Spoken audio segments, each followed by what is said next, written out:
Sell unboxing করলে ও আগে জিজ্ঞেস করে যে এটাতে বাবল র্যাপিং আছে কিনা, কিন্তু কী এনেছি সেটাও জিজ্ঞেস করে না। তো আমি এটা খোলার চেষ্টা করতে গিয়ে দেখলাম যে মানে আহামরি কিছু করে নাই, জাস্ট শুধু উপর থেকে বাবল র্যাপিংটা দিয়ে এটা প্যাকিং করে পাঠিয়ে দিয়েছে। অবশ্যই এটাতে আহামরি কিছু নাই, জাস্ট একটা লোহার একটা অংশ আর একটা কাপড়ের পার্ট।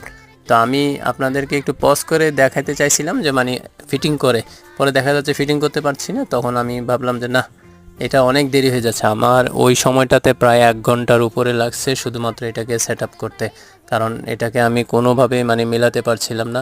যেহেতু আমি এটা প্রথমবার দেখেছি আর এটা আমি নিয়েছি দারাজ থেকে, তো এটার যে জিনিসটা বা প্যাটার্নটা সেটা আমি আসলে ওইরকমভাবে বিস্তারিত আমি জানিও না বা ভিডিও দেখি না। শেষ পর্যন্ত দেখা গেল আমি এটা করতে পেরেছি। তো এরপরে কাপড়টা লাগানোর পালা। তো কাপড়ের পার্টটার কথা বলি, এই যে এটা নিচে দিয়ে একটা পার্ট যেটা ফ্লোরের সাথে লাগানো থাকবে আর একটা খারাপ হবে, তো ওইখানে আসলে বসবে